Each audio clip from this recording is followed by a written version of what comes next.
बिस्मिल्लाहिर्रहमानिर्रहीम, अस्सलाम वालेकुम। आप फैज़ान रिजवी व्लॉग्स देख रहे हैं। आज जुमा 5 जुलाई है और हम बात कर रहे हैं रूस और यूक्रेन जंग के 861 रोज़ आज मुकम्मल हो जाएंगे क्या, बस ऑलमोस्ट होने वाले हैं। 12 बजने में चंद मिनट्स बाकी हैं। 2-3 रोज़ से मैं बहुत ज़्यादा मसरूफ़ था, आपके बहुत सारे मैसेजेस भी मुझे रिसीव हुए, फ्री हो चुका हूँ। तो जो भी इम्पॉर्टेंट ख़बरें हमारे से मिस हुई हैं तो वो आने वाली वीडियोज़ में आपके साथ मैं शेयर करता रहूँगा। इस वीडियो के अंदर हम बात कर रहे हैं रूस और यूक्रेन जंग की, और नेक्स्ट वीडियो में फ़लस्तीन की आज़ादी की जंग पर बात करेंगे। अब रूस और यूक्रेन जंग से मुतालिक बहुत इंपॉर्टेंट ख़बरें हैं। नेटो को एक बहुत बड़ा धचका कि NATO member country Viktor Orban, जो हंगरी के प्राइम मिनिस्टर हैं, वो पहुंच गए मॉस्को और उन्होंने रशिया के सदर व्लादिमीर पुतिन से मुलाकात की। अब ये हो कब रहा है? ये हो तब रहा है कि जब हंगरी को जो यूरोपियन पार्लियामेंट है उसकी सदारत हंगरी ने संभाली, और हंगरी के प्राइम मिनिस्टर विक्टर ऑर्बान, मैंने आपको गुज़िश्ता वीडियो के अंदर बताया कि वो पहुंच गए थे यूक्रेन के दारुल हुकूमत कीव, और यूक्रेन के दारुल हुकूमत के बाद हंगरी के प्राइम मिनिस्टर पहुंच गए हैं मॉस्को। यानी कि एक प्रोमिनेंट रोल जो है वो प्ले करना चाहते हैं हंगरी के प्राइम मिनिस्टर, और वो रोल है मीडिएटर का। और हंगरी के प्राइम मिनिस्टर ये समझते हैं कि being NATO member country, European union का मेंबर होने के साथ साथ मैं रशिया का भी अच्छा दोस्त हूं, तो मैं इन दोनों ममालिक को बातचीत की टेबल पर बिठाकर एक बहुत प्रोमिनेंट रोल जो है वो बहुत सक्सेसफुली प्ले कर सकता हूं। लेकिन हंगरी के प्राइम मिनिस्टर के इस दौरे पर नेटो का क्या रद्द-ए-अमल था, क्योंकि नेटो आपको मालूम है कि कोई भी नेटो मेंबर कंट्री कीव के दौरे तो ये करते हैं, लेकिन अगर कोई नेटो मेंबर कंट्री मॉस्को का दौरा करेगा तो इसका क्या मतलब है। इस पर जो नेटो के चीफ हैं येंस स्टोल्टनबर्ग, उन्होंने क्या कहा ये भी आपको बताऊंगा। और रशिया के सदर व्लादिमीर पुतिन ने किस तरह से हंगरी के प्राइम मिनिस्टर विक्टर ऑर्बान को वेलकम किया, और किस तरह से उनकी बातों पर जो रद्द-ए-अमल था व्लादिमीर पुतिन का वो भी सुनने से ताल्लुक़ रखता है। तमाम डिटेल्स आपके सामने रखने से कबल मैदान जंग की सूरत हाल में आपको स्कैन करके बता दूं। ये जो वीडियो आपको नजर आ रही है ये है रशिया के बॉर्डरिंग रीजन्स की वीडियो। अब आप समझ गए होंगे कि यूक्रेन के ड्रोन हमले रशिया के जो कुर्स्क रीजन है, ब्रियांस्क रीजन है, बेलगोरोद रीजन है, वहां पर जो यूक्रेन के हमले हैं वो जारी हैं। गुज़िश्ता 24 घंटों के दौरान जो रशिया की डिफेंस मिनिस्ट्री है उसने कहा कि एक बच्चे की हलाकत रिपोर्ट हुई है और दर्जनों जख्मी भी रिपोर्ट हुए हैं यूक्रेन के इन ड्रोन हमलों के नतीजे में, जिनका टारगेट जो है वो इस वीडियो के अंदर भी नजर आ रहा होगा कि रेजिडेंशियल इलाकों को यूक्रेन की जानिब से टारगेट किया जा रहा है। ना सिर्फ रशिया के बॉर्डरिंग रीजन्स बल्कि क्राइमिया भी यूक्रेन के हमलों का टारगेट तब से बना हुआ है जब से यूक्रेन को रशिया ने अटैकम्स इस्तेमाल करने की इजाज़त दी है, तब से क्राइमिया को बहुत ज़्यादा टारगेट किया जा रहा है यूक्रेन की जानिब से। यही वजह है कि रशिया ने कुछ रिपोर्ट्स के मुताबिक कुछ शिप्स जो हैं, तमाम के तमाम शिप्स ब्लैक सी फ्लीट के, वो निकाल लिए हैं, क्योंकि बहुत ज़्यादा जो अटैकम्स है आपको मालूम है कि उसकी रेंज भी अच्छी खासी है और उसका डैमेज भी अच्छा खासा है, और रशिया का जो एयर डिफेंस है उसकी भी हालत कोई इतनी अच्छी नहीं है कि रशिया इतना बड़ा रिस्क ले सके कि यहाँ पर जो अपने मेन बैटल शिप्स हैं वो यहाँ पर रशिया खड़े रख सके। तो कुछ रिपोर्ट्स के मुताबिक रशिया ने इन शिप्स को बाहर निकाल लिया है, लेकिन जो मेन बैटल फील्ड है, जो कि मैदान जंग जिसे कहीं डॉनबास रीजन है, जो ईस्टर्न यूक्रेन है या फिर जो सदर्न यूक्रेन है, वहाँ पर रशिया के फौजियों की पेशकदमी जारी है। और कुछ रिपोर्ट्स ऐसी हैं, अब रिपोर्ट्स तो नहीं बल्कि यूक्रेन ने भी कंफर्म कर दिया कि यूक्रेन ने जो चैसिव यार का बहुत की टाउन है, ये डोनेट्स्क रीजन का टाउन है, चैसिव यार से यूक्रेन ने अपनी फौजों को पीछे हटा लिया। अब इसका मतलब मैं आपको समझा दूं, इसका मतलब ये है कि जो डॉनबास रीजन है पूरे का पूरा, जो कि लोहांस्क और डोनेट्स्क पर मुश्तमिल है, डॉनबास रीजन इसे कहते हैं, तो डॉनबास रीजन पूरे का पूरा आने वाले दिनों में रशिया के अंडर कंट्रोल होगा। मुकम्मल तौर पर रशिया के अंडर कंट्रोल अभी तक डॉनबास रीजन नहीं है।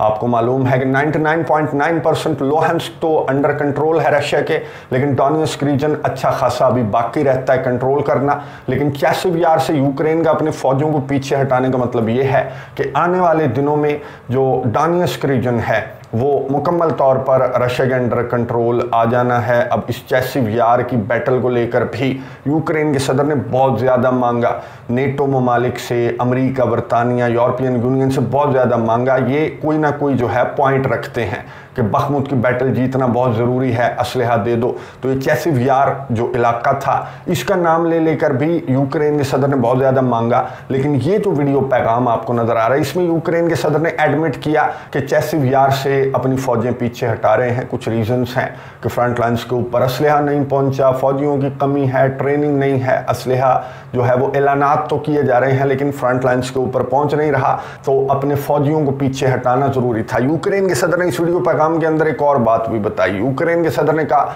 कि मैंने अपने ऑफिशियल से बहुत इंपॉर्टेंट मीटिंग की है और इस मीटिंग में इन्होंने डिस्कस किया जो नेटो का लीडर समिट है जो कि 9 जुलाई को स्टार्ट होगा और वाशिंगटन डीसी में स्टार्ट होगा, मैंने आपको बताया था। तो उस समिट से कबल इन्होंने प्लानिंग की है, लिस्ट बनाई होगी कि क्या क्या मांगना है और ये जो शिकस्त खा रहे हैं मैदान जंग के अंदर इसको किस तरह से जस्टिफाई करना है। ये कुछ चीज़ें मेरी अंडरस्टैंडिंग के मुताबिक यूक्रेन के सदर ने अपने ऑफिशियल्स के साथ डिस्कस की होंगी। अब नेटो का जो समिट है जिसकी बात कर रहे हैं यूक्रेन के सदर अपने ऑफिशियल्स के साथ, या फिर नेटो लीडर्स भी बहुत ज़्यादा तैयारियां कर रहे हैं। नेटो का समिट बहुत ज़्यादा इंपॉर्टेंट होगा, एक तो वाशिंगटन डीसी के अंदर है और इस इंपॉर्टेंट वक्त में है कि जब जो नेटो मेंबर कंट्रीज़ को अगर आप देखें, सबसे पहले स्लोवाकिया को देख लें, स्लोवाकिया के अंदर जो रॉबर्ट फिट्सो हैं उनकी तब्दीली हुई गुज़िश्ता नेटो समिट से लेकर इस नेटो समिट के दौरान। जो रॉबर्ट फिट्सो हैं उनकी जो पॉलिसी है वो यूक्रेन जंग के खिलाफ है, आपको मालूम है। रॉबर्ट फिट्सो के अलावा भी रिसेंटली ऋषि सुनक भी रिज़ाइन कर गए, आपको मालूम होगा। अब जो नए लेबर पार्टी के प्राइम मिनिस्टर हैं उनकी यूक्रेन जंग पॉलिसी तो इतनी ख़ास मुख्तलिफ नहीं है, सेम है जैसे जो बोरिस जॉनसन थे उनकी थी, फिर लिज ट्रस थी, फिर ऋषि सुनक थे और अब ये आगे इनकी यूक्रेन जंग पॉलिसी तो बिल्कुल सेम है। ये रशिया को खतरा ही समझते हैं और यूक्रेन को भर भर कर मदद इमदाद के ये भी हक में हैं। लेकिन गजा जंग पॉलिसी इनकी मुख्तलिफ है, ये कहा जा रहा है रिपोर्ट्स में। और इन्होंने जो अपनी कैंपेन के दौरान जिस तरह की बातें की थी तो ये प्रो पैलेस्टाइन इनकी पॉलिसी, अब आने वाले दिनों में देखेंगे कि कितनी प्रो पैलेस्टाइन इनकी पॉलिसी है। बहरहाल यूक्रेन जंग पॉलिसी इनकी मुख्तलिफ नहीं है, लेकिन जिस तरह के हालात हैं बरतानिया के अंदर, जिस तरह की तब्दीलियां हैं कि जब से यूक्रेन जंग स्टार्ट हुई, मैंने आपको बताया कि बोरिस जॉनसन, लिज ट्रस, फिर ऋषि सुनक अब ये नए आ गए हैं। तो इस तरह के हालात में आप अपने मुल्क की ज़्यादा फिक्र करते हैं बजाय यूक्रेन की फिक्र करने के, वरना जिस तरह के मुजाहिरों का सामना आपको होगा आने वाले दिनों में वो बरतानिया में भी हम देख लेंगे। जिस तरह के हालात अमेरिका के अंदर हैं वो भी आपको मालूम है कि जो बाइडन की जो सदारत है, अब उनकी सदारती रेस को ही बहुत ज़्यादा लेकर बहुत ज़्यादा बहस बनी हुई है कि क्या जो मिशेल ओबामा है उनको उतारा जाएगा। अब बाइडन ने तो ये कहा, आज ही की स्टेटमेंट है कि I am not going anywhere, मैं कहीं नहीं जा रहा, मैं अमरीकियों के सर पर सवार हूँ और मैं यूरोप को तबाह करके ही कहीं जाऊँगा तो जाऊँगा। लेकिन अब अगर जो बाइडन रहते हैं इस सदारती रेस में तो चांसेस बहुत कम हैं कि डेमोक्रेट्स जो हैं वो CIA की मदद के साथ भी ये इंतखाबात नहीं जीत सकेंगे। तो कैंडिडेट चेंज करना तो CIA के लिए बहुत ज़रूरी है। अगर जो बाइडन ज़िद पर अड़े हुए हैं तो दूसरी डिबेट का इंतज़ार हमें करना पड़ेगा कि अमेरिका के अंदर ये जो सदारती रेस है इसमें कोई नया कैंडिडेट डेमोक्रेट्स की जानिब से उतारा जा सकता है। दूसरी जो डिबेट होगी उसमें किस तरह का परफॉर्म करेंगे जो बाइडन, उस पर डिपेंड करेगा। Last but not least, Victor Orban की जो यूक्रेन पॉलिसी है वो किसी से ढकी छुपी नहीं है। तो विक्टर ऑरबान भी नेटो के आने वाली समिट के अंदर मौजूद होंगे और इन हालात में मौजूद होंगे जो हालात मैंने आपको बता दिए, अमेरिका के अंदर, बरतानिया के अंदर, स्लोवाकिया के अंदर, फिर खुद जो हंगरी है वो किस तरह की पॉलिसी रखता है यूक्रेन को लेकर। ये आपको वीडियो नज़र आ रही होगी कि मॉस्को पहुँच गए विक्टर ऑरबान जो हैं नेटो मेंबर कंट्री के सरबराह, ये मॉस्को पहुँच गए, रशिया के सदर व्लादिमीर पुतिन से मुलाकात की और वही बात की जो यूक्रेन के सदर से मुलाकात के दौरान बात की थी कि बातचीत की टेबल पर इस जंग को बंद करने का वक्त आ चुका है, इससे पहले कि जंग बड़ी हो जाए और ना सिर्फ यूरोप को बल्कि पूरी दुनिया को अपनी लपेट में ले ले। रशिया के सदर व्लादिमीर पुतिन ने पॉजिटिवली रिएक्ट करते हुए कहा कि मैं डे फर्स्ट से और काफ़ी अरसे से मैं बात कर रहा हूँ कि आओ बातचीत की टेबल पर बैठो और इस जंग का कोई सोल्यूशन निकालते हैं। और फिर विक्टर ऑरबान को व्लादिमीर पुतिन ने कहा कि आपने शायद मेरा वो खिताब सुना होगा जिसमें मैंने आपको कंडीशंस बताई हैं कि मैं इन कंडीशंस पर बातचीत की टेबल पर बैठने के लिए तैयार हूं। अब रशिया के सदर व्लादिमीर पुतिन ने, मैंने आपको बताया था कि रशिया के सदर ने कहा था कि 4 इलाके मुझे दे दो और फिर मैं बातचीत के टेबल पर बैठूंगा, लेकिन रशिया के सदर ने कहा कि अब आप आ ही गए हैं तो फिर जो आपका प्लान है वो आप मेरे से शेयर कर सकते हैं, तो उस पर भी डिस्कशन जो है वो आगे बढ़ाई जा सकती है। लेकिन जो अमेरिका के सदारती इंतखाबात हैं उससे कबल तो बातचीत का सवाल ही पैदा नहीं होता, यानी कि इम्पॉसिबल का लफ्ज़ इस्तेमाल किया रशिया के सदर व्लादिमीर पुतिन को। मालूम है कि अब बॉल इनके कोर्ट में है। नेटो की हालत पतली है, यूक्रेन की हालत पतली है, मैदान जंग के अंदर रशिया की फौजें आगे की जानिब बढ़ रही हैं और जो नेटो मेंबर कंट्रीज़ हैं उनमें किस तरह की तब्दीलियां हैं, किस तरह की चपकलिश है, किस तरह की रस्साकशी है। तो रशिया के सदर व्लादिमीर पुतिन को मालूम है कि मैं इस वक्त ना सिर्फ मैदान जंग के अंदर बल्कि इंटरनेशनल एरिना में भी रशिया एक बहुत स्ट्रॉन्ग पोजीशन में है। तो रशिया के सदर व्लादिमीर पुतिन, अभी जो समिट हुआ SCO का, वहाँ पर भी रशिया के सदर व्लादिमीर पुतिन ने बहुत स्ट्रॉन्ग बातें भी की और बहुत इंपॉर्टेंट मुलाकातें भी की। यहाँ पर चाइना के शी जिनपिंग भी मौजूद थे। ये जो आपको नज़र आ रहे हैं ईरान के एक्टिंग प्रेसिडेंट से भी मुलाकात की है और पाकिस्तान के शहबाज शरीफ भी यहाँ पर मौजूद थे। नरेंद्र मोदी का मैं आपको बता दूं कि नरेंद्र मोदी जो हैं वो भी दौरा करने वाले हैं रशिया का। 2019 में दौरा किया था और 2021 में रशिया के सदर व्लादिमीर पुतिन ने भारत का दौरा किया था और इस जंग के दौरान ये पहला दौरा होगा नरेंद्र मोदी का, जो कि आपको मालूम है कि G7 समिट के अंदर भी मौजूद होते हैं, अमेरिका के भी एलाय हैं और रशिया के साथ भी इनकी बहुत अच्छी दोस्ती है। और इस जंग के दौरान ये जो दौरा है एक बहुत बड़ा मैसेज होगा अमेरिका के लिए और अमेरिका के एलाइज के लिए कि तुम्हारी जो हालत है इंटरनेशनल एरिना के अंदर वो बद से बदतर होती जा रही है और तुम्हारे अपने नेटो मेंबर कंट्री के जो सरबराह हैं वो व्लादिमीर पुतिन की बगल में बैठे हुए हैं। तो इससे ज़्यादा और सुबकी का सामना नेटो कंट्रीज़ को और किस तरह से हो सकता है। नेटो के चीफ स्टोल्टनबर्ग से यही सवाल किया गया एक सहाफ़ी की जानिब से जो विक्टर ऑरबान का दौरे रूस था। तो नेटो के चीफ स्टोल्टनबर्ग ने क्या जवाब दिया, सुनिए, उसके बाद बात करते हैं।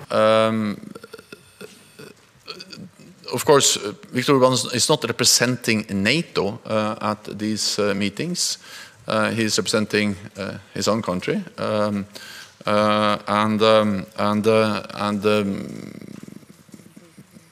Prime Minister Orbán. Also, when I met him a couple of weeks ago, we also discussed his upcoming visit to Kiev. So you may know that he also visited Kiev recently. What is important is that all allies, also Hungary, agrees that Russia is the aggressor and Russia is responsible for the war, and that Ukraine's territorial integrity and sovereignty must be respected.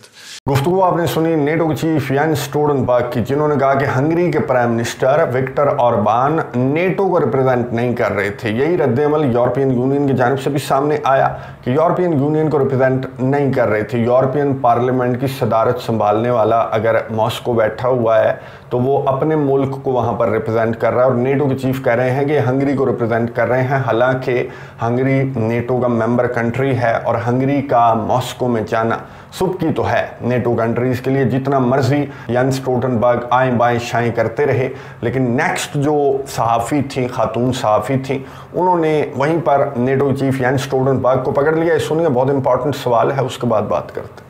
Mr. Secretary General, in fact, Viktor Orban does not regularly state that Russia is the aggressor. He, in fact, says that the war is being propagated now by continuing to aid Ukraine, and that is one of the reasons you had to make this deal with him, that Hungary is not in favor of aiding Ukraine. So what kind of message does this send? And was Viktor Orban one of the reasons why you could not get a multi-year commitment on your hoped-for package for Ukraine? But the main point is Viktor Orban does not seem to share your message. Well, Hungary has subscribed to and agreed many strong statements from all NATO allies condemning the invasion of Ukraine by Russia and reiterating our support to Ukraine's territorial integrity.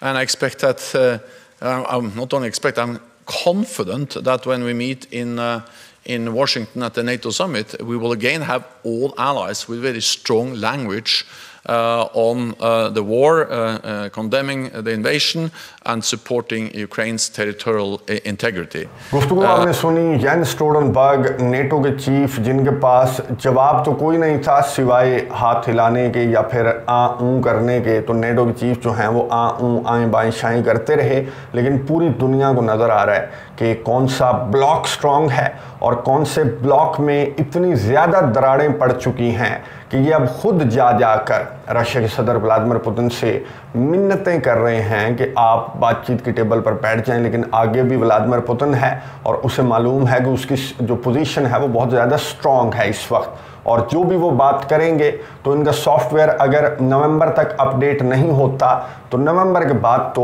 Obviously update हो जाना है, क्योंकि जिस तरह की हालत है जो बाइडन की, डेमोक्रेट्स की, तो ट्रम्प की पोजीशन बहुत ज़्यादा स्ट्रॉन्ग नज़र आ रही है। और रशिया के सदर व्लादिमीर पुतिन को भी नज़र आ गया कि अमेरिका के आने वाले इंतखाबात के बाद रशिया के सदर व्लादिमीर पुतिन की जो पोजीशन है वो मज़ीद स्ट्रॉन्ग हो जाएगी। नज़र रखेंगे, कमेंट्स बॉक्स में अपनी राय का इजहार ज़रूर कीजिएगा। अगली वीडियो तक के लिए इजाज़त दीजिए। अल्लाह हाफ़िज़।